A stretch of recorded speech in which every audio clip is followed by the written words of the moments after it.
자리에 일어나셔서 오늘 하나님의 말씀 베드로후서 3장 17절에서 18절 말씀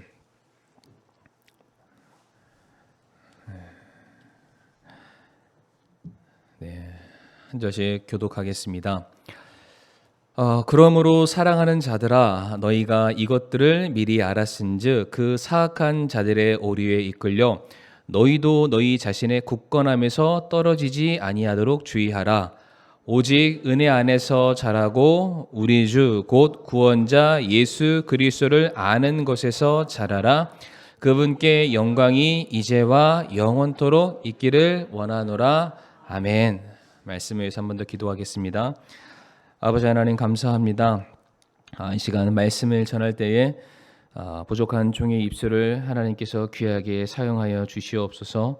참 사람의 생각과 말들은 제 입에서 또 제하여 주시고 하나님의 말씀과 하나님의 선하신 뜻만이 온전히 세워질 수 있는 귀한 시간 되게 하여 주시옵소서. 예수님의 이름으로 기도를 드리옵니다. 아멘. 자리에 앉으시겠습니다. 오늘은 베드로후서 3장 17절부터 18절까지의 말씀을 통해서 이제 꾸준함이라는 제목으로 말씀을 나누기 원하는데 늘 그렇지만은 이 설교 제목을 정하는데 많은 어려움과 고충이 있습니다. 근데 지지난주에 집중력이라는 새 단어를 이게 제가 하다 보니까 약간 시리즈는 아닌데 또 세 글자로 하면 괜찮겠다 싶어서 원래는 이 제목을 신실함이라고 하려다가 너무 진부한 제목인 듯 해서 꾸준함, 뭔가 지금 이제 바른 생활 시간에서 뭔가 배우는 것처럼 그런 시간이 되는 것 같은데요. 꾸준함, 신실함, 한결같음 이런 주제로 우리가 말씀을 나누도록 하겠습니다. 무슨 일이든지 간에 이게 꾸준하게 하는 것은 대단한 것 같습니다. 공부를 하는 것도 그렇고요, 운동하는 것도 그렇고 이 모든 것들이 이 단기간에 어떤 결과가 주어지지 않습니다. 그러니까 매일매일이 쌓이고 또 쌓여야만 얻을 수 있는 결과들이 참 많이 있습니다. 참 이런 것들을 얻기 위해서 가장 중요한 것은 오늘 설교 제목이기도 한데요. 꾸준함이 있어야 됩니다. 사람이 한결 같아야 되고요. 우리가 성경의 단어를 빌어서 차용하면은 신실해야만 이것이 가능합니다.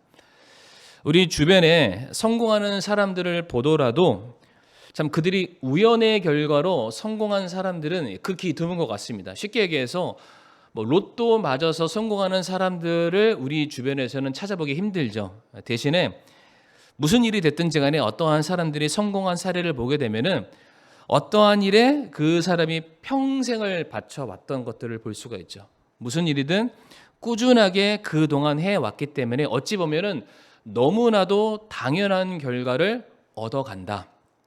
꾸준함에 대한 결과죠. 그래서 오히려 그렇게 꾸준하게 일을 한 사람은 자기가 얻어낸 결과에 대해서 그렇게 크게 놀라지 않습니다.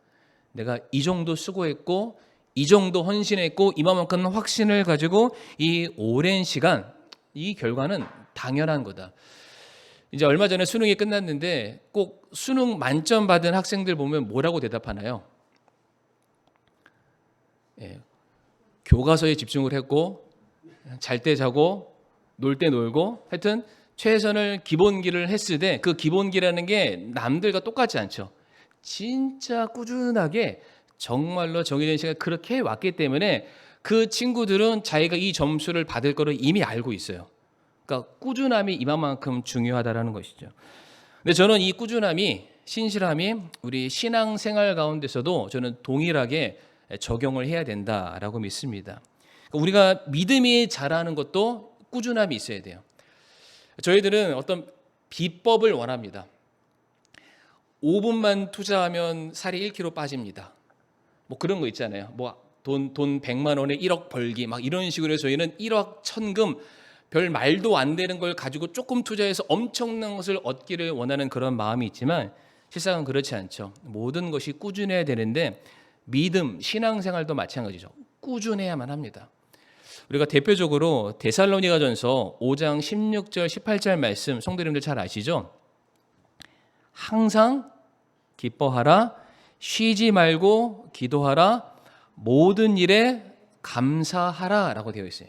그러니까 기뻐하는 거 당연한 거고 기도하는 거 당연한 거고 감사하는 거 당연한데 이것이 일회성이 아니라 그 앞에 붙어 있는 수식어들이 뭐라고 되어 있냐면은 항상 쉬지 말고 모든 일에 모든 상황 속에서 그러니까 쉽게 얘기해서 꾸준해야 우리가 기뻐할 수 있고 꾸준해야 기도할 수 있는 것이고 꾸준해야 감사할 수 있다라고 말을 하고 있습니다. 그것을 하나님의 뜻이라고 말하고 있어요. 그러니까 계속해서 저희들의 삶 속에서 신실함이 동반되어야 됨을 가르치고 있다는 것이죠.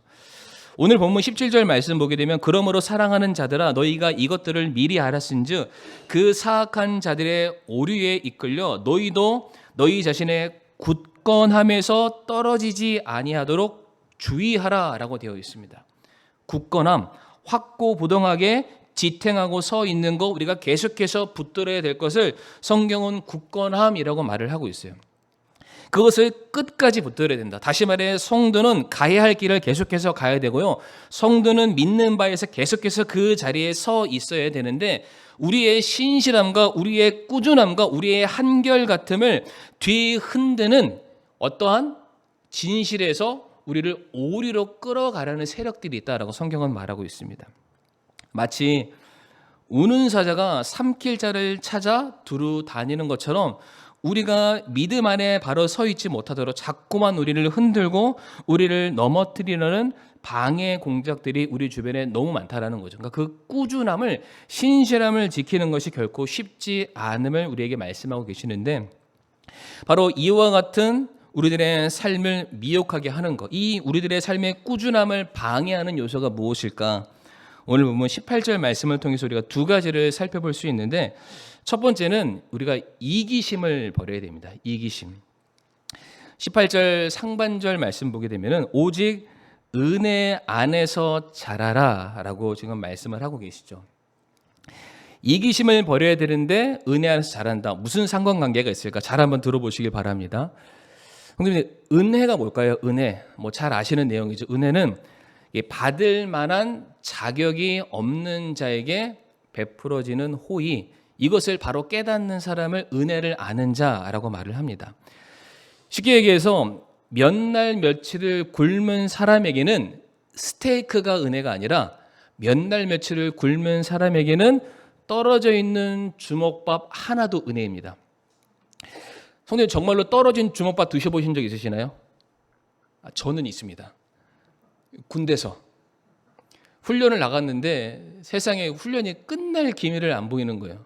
그런데 이 말도 안 되는 고추장 비빔밥, 이 성도님들 안 드셔보셨죠? 이 눈물 어린 고추장 비빔밥, 이 다 큰 성인 장정이 아무것도 안 들어있는 그 밥도 다 타가지고 맛도 없고 설이 가지고 거기다 그냥 고추장 좀 집어넣고 콩나물 집어넣고 대충 비벼가지고 비닐로에다가 싸가지고 그걸 훈련 가운데 먹으라고 던져주는 거예요. 요즘 군대는 아니고 제가 다녔을 때만 해도 그랬습니다. 이걸 줄 때 열심히 잘했으니까 수고하십니다. 맛있게 드십시오. 이렇게 주는 게 아니라 확 뿌려요. 알아서 먹으라는 거예요. 근데 그때 제가 굉장히 좀 계급이 좀 낮았어요. 그러니까 이제 고참들은 막 찾아가서 알아서 위에 보이는 거 다 가져가는데 겨울 때쯤이었는데 훈련을 봤는데 세상에 낙엽 사이로 그 주먹밥 그 비닐로 싼 게 후다닥 들어가니까 제 걸 못 찾는 거예요. 일단 보이는 거는 찾아서 위에 선임명 갖다 주고 일단 제 게 없는 거죠. 막 찾았는데 도대체 안 보이는 거예요. 일단 못 먹었습니다. 그리고 터벅터벅 가는데 5분 정도 걸어갔다가 좀 잠깐 쉬라는 거예요. 쉬고 있었는데 마침 저기에 보니까 떨어져 있는 주먹밥이 있는 거예요. 뭘까요? 다른 부대도 똑같이 누가 던진 거예요. 근데 아멘. 하나님의 은혜입니다. 대체 이게 차디차게 식어가지고 이게 며칠 됐는지 분간은 안 되지만 분명한 것은 내 옆에 고창이 먹던 비빔밥이랑 똑같이 생긴 거예요. 누가 못 먹고 나처럼 못 먹은 사람이 있구나. 그걸 딱 먹는데 산의 진미가 부럽지 않았습니다. 진짜 맛있게 먹었는데 이제 정말로 배가 고픈 사람은 스테이크를 갖다 줘야 고마운 게 아니라 그 작은 것 하나에도 고마움과 감사함과 은혜를 느낄 줄 안다라는 것이죠. 그러니까 은혜를 아는 자는요, 진짜로 은혜를 아는 사람은 내게 유익한 것만 은혜라고 말하지 않습니다. 모든 것이 다 은혜라고 말을 하죠. 지난주 오후 예배 때 전 참 이게 간사 간증 예배가 너무 복이 됐습니다. 거의 경쟁하듯이 나와서 간증을 하셨어요. 제가 나온 거는 자르려고 나왔어요. 근데 더 하지 마셔라. 이미 거의 시간이 2시간을 훌쩍 다 가고 있으니까 마음 같아서는 듣고 싶은데 왜 오늘만 날인가, 오늘 다 나와서 이렇게 다 말씀하시나, 다음에 하셨으면 좋겠다. 그 정도로 굉장히 많이 나오셨어요. 근데 제가 그 중에서 이제 오늘 은혜에 관련된 거 생각하다가 우리 김기동 형제 간증 아마 기억나실 텐데, 참 그 형제가 원래는 교사가 될 수 없는 환경이었어요. 예, 원래는 이제 제가 알기로는 일반 이제 공고를 나와서 그냥 일반 직장 생활을 하다가 갑자기 상황들이 막 열리기 시작하면서 자신이 그러면 교사를 해볼까? 또 나름 최선의 열심의 노력을 다해서 현재는 이제 교사로서 그 직분을 감당하는데, 그때 아마 기억나실 거예요. 무슨 상황 하나가 결국에는 그때 당시에는 이해가 되지 않았던 일들인데 내가 그 일 하나하나에 감사함으로 최선을 다했을 때 모든 것이 합력하여 선을 이루어서 오늘 그 형제의 모습으로 인도하셨다. 그래서 기동 형제가 모든 것이 하나님의 은혜였습니다라고 이제 그런 고백을 했습니다. 제가 이렇게 기동 형제를 높여주고 있는데 오늘 못 왔어요. 근데 이제 참고로 몸살 나서 못 왔다고 합니다. 이 추운 계절의 날씨에 아프신 성도님들 많으시니까 관심 가져주시고요. 이 혼자서 지내거든요. 아마 쓸쓸할 수도 있습니다. 우리 따뜻한 문자 한 통, 전화 한 통, 가능하면 따뜻한 밥 한 끼라도 꼭 사주시길 바랍니다. 아마 이 설교를 기동 형제가 들으면은 눈물을 흘릴지도 모르겠어요. 그러니까 은혜를 아는 자는요, 자기에게 주어진 모든 것에 대해서 감사할 수밖에 없습니다. 상황 따지지 않아요. 이것도 감사, 저것도 감사. 비록 당장에 주어진 모든 일들에 대해서 내가 그것을 이해할 수는 없지만 은혜를 아는 사람, 나는 정말로 이런 은혜를 받을 만한 자격이 나에게 있을까라는 정말로 스스로 겸손함을 밝힐 수 있는 그런 사람이라면 모든 상황에 감사하고 그 일들에 순종할 수밖에 없다라는 것이죠. 그러나 이 신앙의 이기심을 가진 사람, 그러니까 은혜를 모르는 사람은요, 참 그 삶의 모습이 너무나도 편협하고 계산적인 것들이 너무나도 많이 나타나게 됩니다.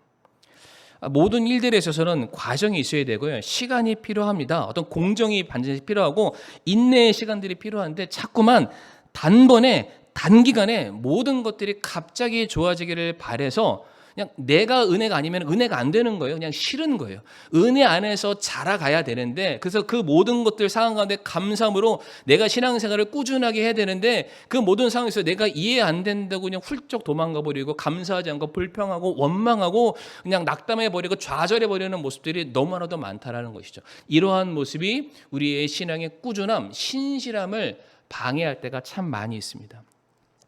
우리가 성경을 이해할 때도 이런 오류가 많이 있는데, 우리가 너무 잘 아는 말씀, 빌립보서 4장 13절 말씀 성도님들 아시죠? 나를 강하게 하시는 그리스도를 통해서 내가 모든 것을 할 수 있느니라.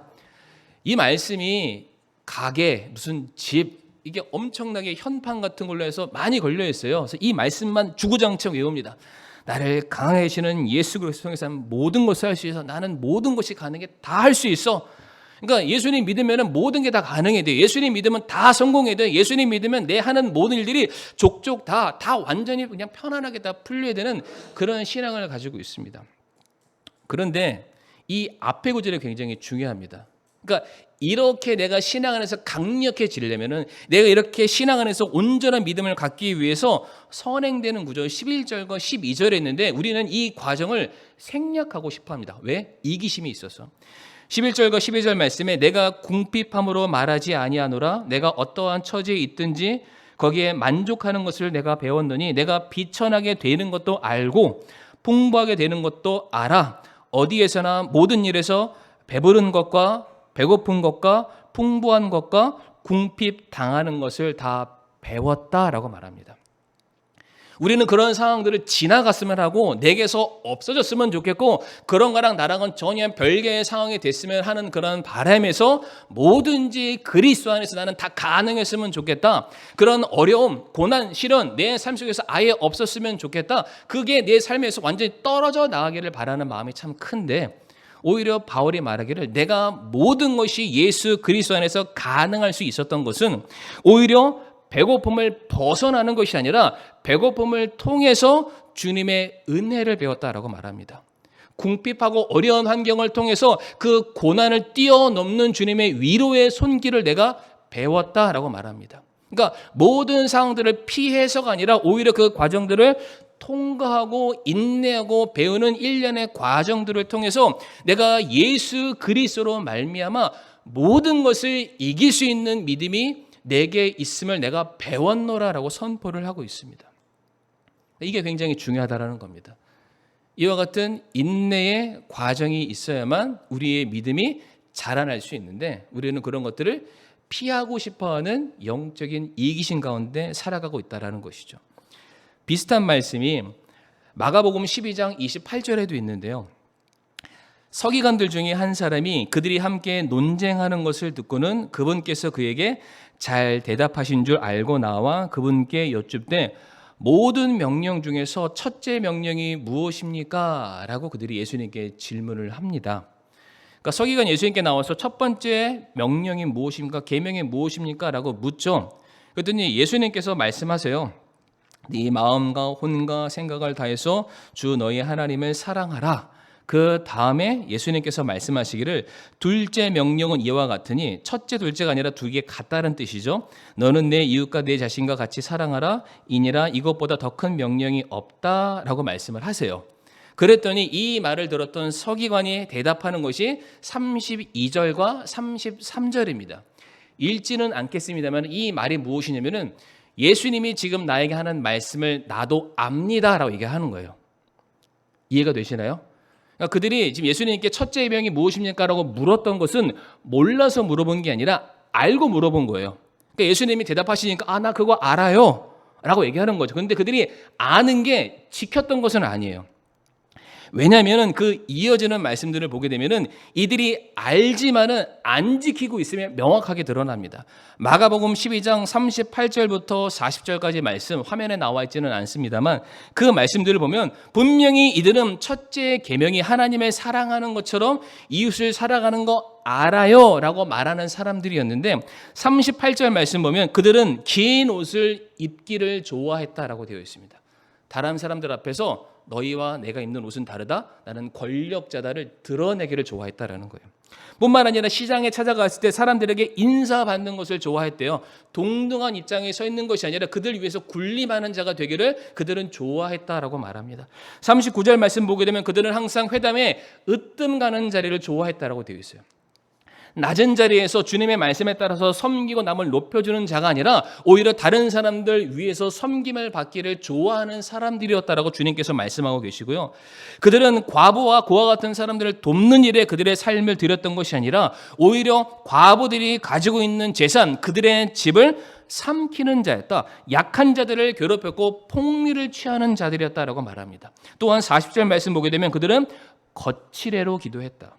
실제로 그렇게 살지도 않지만 마치 그렇게 살아가는 것처럼 말로만 수려하게 기도했을 뿐 그들의 삶에는 기도와는 전혀 별개의 삶을 살아오는 사람들이었다. 무슨 얘기하는 걸까요? 그들은 말로는 첫째 계명이 뭔지 알아요. 주님께서 가장 귀하게 여기시는 계명이 뭔지 알아요. 알고 있는 거 머릿속에 담겨져 있지만 누구도 그들의 삶 속에서 그 사랑을 실천하지 않는 사람이었어요. 이기심 때문에 그래요. 내가 아는 거를 내 믿음으로 착각하는 사람들이에요. 왜? 아는 걸로 그쳤으면 좋겠다라는 거예요. 실제 그것을 행함에 있어서 내 것을 내놓아야 되고 내가 희생해야 되고 내가 수고해야 되니까 그러한 과정들은 다 생략하고 싶어요. 그냥 아는 거를 내 믿음이라고 여기고 싶은 거예요. 그 과정들을 생략해버리니까 그들의 믿음이 변질될 수밖에 없었던 것입니다. 오히려 아는 것 가지고 사람들을 평가만 하는 것이죠. 더 많은 사람들을 의로 인도했던 것이 아니라 더 많은 사람들을 죄의 길로 떠밀고 있는 그런 실상들이 나타나고 있다는 것입니다. 바로 이와 같은 이기적인 신앙생활을 통해서는 우리는 결단코 은혜를 아는 자로 자라갈 수가 없습니다. 그러니까 꾸준하게 우리의 신앙의 삶이 계속해서 자라나갈 수가 없다는 겁니다. 우리는 하나님의 말씀에 순종했을 때 때로는 그 말씀이 우리의 이해와 생각과 계산을 뛰어넘지만 그 안에 하나님이 저와 성도님들 향한 은혜가 담겨져 있다는 이 사실을 확실히 붙들고 그 말씀에 순종하며 나아갈 때, 한 걸음 한 걸음 나아갈 때 바로 거기에서 우리들의 신앙의 성장이 시작이 된다는 것이죠. 사실 우리들의 이 영적인 이 신앙의 건강과 성장은요, 일회적인 행사나 집회를 통해서 결단코 이루어지지 않습니다. 예전에도 제가 그런 예화를 한번 드린 적이 있는데, 우리가 어저께 먹었던 점심 메뉴, 일주일 전에 먹었던 저녁 메뉴 기억은 나지는 않습니다. 내가 뭘 먹었는지 뭔가는 먹었겠죠. 그러나 분명한 것은 계속해서 내 머릿속으로는 기억나지 않지만 무엇인가 계속해서 우리가 영양을 섭취했고 무엇인가 내 뱃속에 집어넣기 때문에 그게 오늘의 나를 성장케 했고 움직이게 만들어줬고 살아있게 만들어줬다는 거예요. 그러니까 우리의 신앙생활도 마찬가지예요. 내가 다 이해하기 때문에 신앙생활을 하는 거 아니에요. 내가 다 잘할 수 있으니까 섬기는 건 아니죠. 그럼에도 불구하고 주님의 명령이 나에게 주어졌기 때문에 그 한마디 한마디를 마치 내 살처럼 여기고 내 생명처럼 여기고 피처럼 여기는 그 마음으로 순종해 나아갈 때 바로 거기에서 우리들의 신앙의 성장이 나타날 수가 있다는 것입니다. 참 그런 차원에서 우리 사랑하는 성도님들, 하나님의 말씀에 대해서 우리가 이기심으로 받아들이는 것이 아니라 그 모든 것을 다 은혜로 여길 줄 아는, 은혜로 받아들일 수 있는 그러한 믿음이 저희들에게 있기를 바라겠습니다. 두 번째로, 우리는 집중을 해야 우리가 꾸준함을 유지할 수 있습니다. 그러니까 이것저것 다 선택하면 안 되고요. 많은 것 중에 하나를 붙들어야만 선택과 집중이죠. 우리가 거기에서 우리들의 신앙이 자라날 수 있다는 것이죠. 우리는 살면서 내게 좋다고 여겨지는 모든 것들을 다 이렇게 취하고 싶어하는 그런 마음이 있습니다. 이것도 갖고 싶고 저것도 갖고 싶고 이것도 저것도 다 갖고 싶은 이 욕망이 무엇을 만들어냈냐면 짬짜면을 만들었습니다. 짜장과 짬뽕 두 개가 섭쳐 있는. 그래서 이거를 내가 다 먹어야 되겠다. 시장하시죠? 제가 짬짜면 얘기하니까요. 그러나 우리들의 삶의 모든 상황이 이 짬짜면처럼 그냥 둘 다 선택할 수 있는 기회가 항상 생기는 게 아닙니까? 뭐든지 둘 중에 하나 선택을 해야 돼요. 그리고 거기에 우리들의 삶의 모든 것을 걸어야만 하는데, 요즘 저희들이 수요 예배를 통해서 호세아 말씀을 계속해서 저희들이 이제 전하고 있는데, 호세아 이 말씀을 통해서 우리가 발견한 이스라엘 백성들의 잘못 혹시 기억나십니까? 진정한 남편 대신 하나님을 떠나서 또 다른 남자, 세상을 사랑하고 우상을 섬기려 했던 이스라엘 백성들의 모습, 바로 우리들의 모습을 발견할 수 있습니다. 그러니까 그러한 죄악에 대해서 호세아가 말씀을 통해서 계속 가르치고 때로는 경고를 하고 있습니다. 그런데 성도님들 기억나실지 모르겠지만, 그렇게 호세아가 하나님의 마음을 대변해서 이스라엘 백성들을 책망할 때 이스라엘 백성들의 마음이 어땠는 줄 아세요? 이스라엘 백성들은 그렇게 책망을 받으면서도 뭐라고 하나님께 호소를 하냐면, 하나님 저희 보고 제발 바알을 떠나서 살라고는 말씀하지 마세요. 그냥 우리가 바알이랑 함께 갔으면 좋겠어요. 하나님, 저희가 바알을 떠나는 것보다 차라리 하나님이 바알과 친해지는 게 더 빠르지 않을까요? 겸하여서 섬기고 싶은 거예요. 겸하여서. 하나님한테 구원도 보장받고 싶고 바알이나 온갖 우상 숭배들을 통해서 내 사업, 내 농사, 내 모든 일들이 잘됨을 보장받고 싶은 마음에 이것도 섬기고 이것도 섬기고 둘 다 놓을 수가 없는 거예요. 나는 포기 못하니까 하나님이 포기하셔야 되잖아요. 그러니까 하나님이 바알과 친해지는 게 더 빠르겠습니다.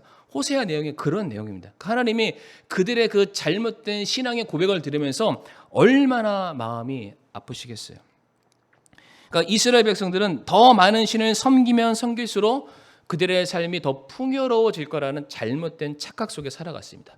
더 많은 선택, 더 많은 세상을 내가 붙들게 되면은 내 삶에 문제가 없을 거라는 착각 속에 살아가는데, 왜 그러냐? 세상 사람들이 그렇게 살아요.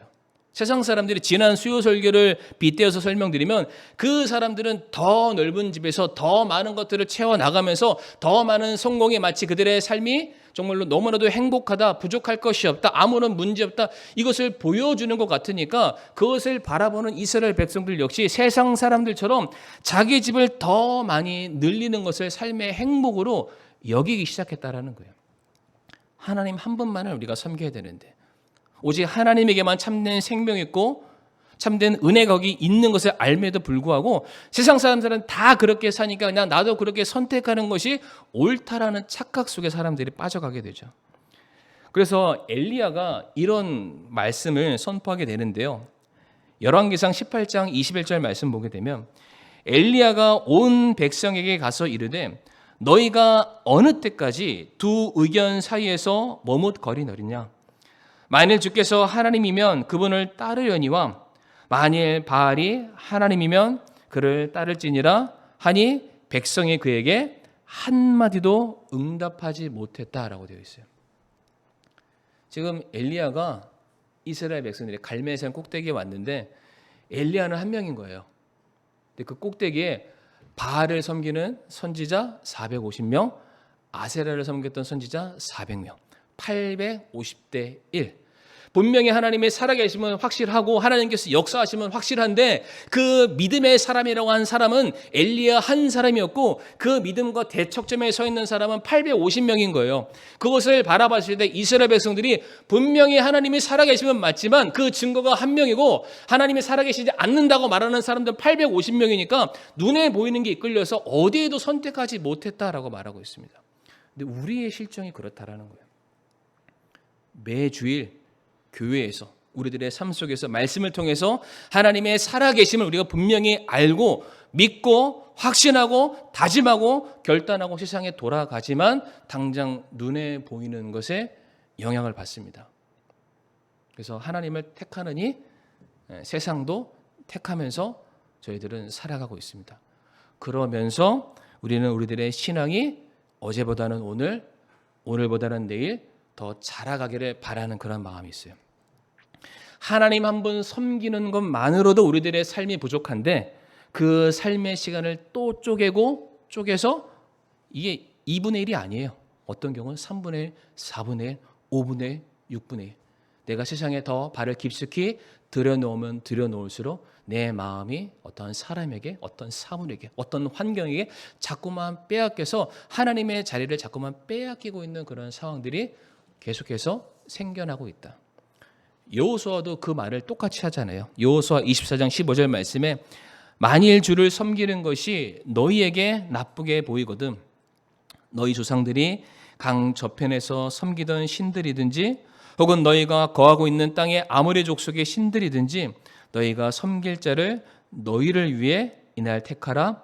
그러나 나와 내 집으로 말하건대 우리는 주를 섬기겠노라. 이게 너무나도 당연히 아멘이 나와야 되는 말씀이죠. 여호수아가 말하는 거예요.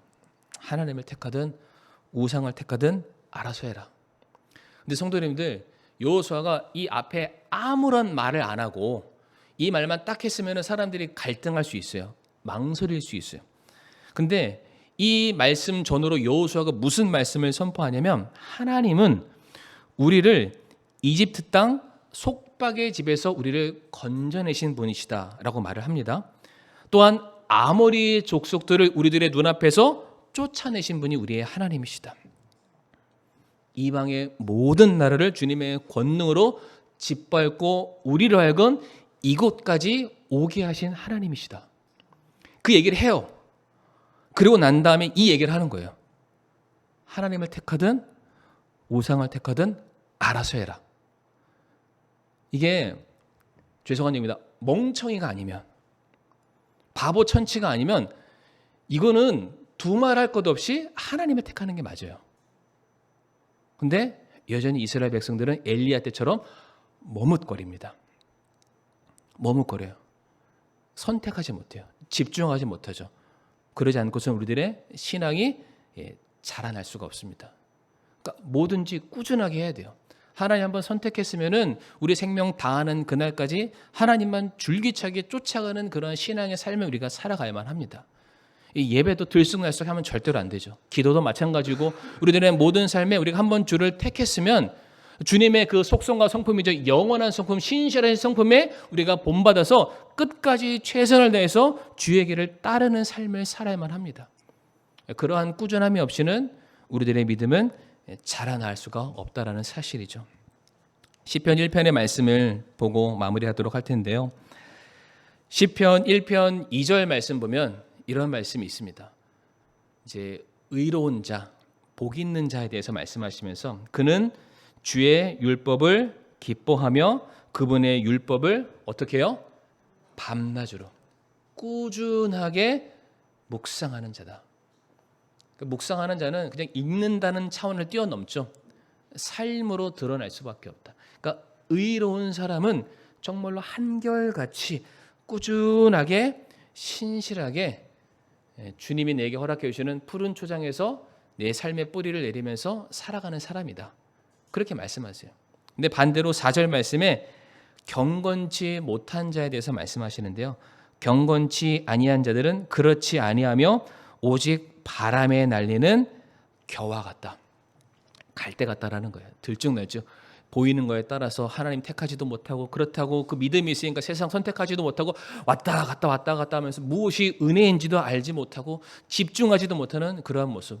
이러한 신앙생활을 살면서 우리의 믿음이 더욱더 나아지기를 기대한다. 성도 여러분들, 이거는 절대로 불가능한 일입니다. 그래서 우리가 하나님 앞에 신실한 자로 인정받기를 성도님들이 원하신다면, 그러니까 우리가 정말로 은혜를 아는 자, 모든 것 가운데서 내가 원하는 것만 선택하고 내가 원치 않는 것은 버리는 것이 아니라 정말 하나님께서 나를 이 교회에, 몸된 교회에 붙여주셨으니까 여기에서 내가 할 수 있는 최선의 것들을 내가 해보는 거예요. 때로는 헌신이 될 수 있고요. 예배의 자리가 될 수 있고 기도의 순간순간들이 될 수 있습니다. 아니, 우리가 이 짧은 이 80도 안 되는 이 짧은 이 기간을 살아가면서 이 시간 속에서도 우리가 하나님을 영화롭게 하지 못한다면 성도 여러분들, 우리가 어떻게 영원의 순간에 들어갔을 때 하나님을 영원토록 찬양할 수 있다라고 우리가 스스로 확신할 수 있겠습니까? 이 짧은 시간에도 내가 하나님을 위해서 내 삶을 드리지 못한다면, 이 짧은 시간에도 내 믿음의 신실함과 꾸준함을 드러내지 못하면서 어떻게 내가 영원의 시간 들어갔을 때 내가 영원토록 주를 찬미할 수 있어라고 우리가 그렇게 말할 수 있을까요? 우리가 이 주어진 이 상황 속에서 우리가 정말로 최선을 다해서 신실하게 주님을 섬겨가는 것들을 우리가 배워갔으면 좋겠습니다. 그 일들을 위해서 교회가 있는 것이고요.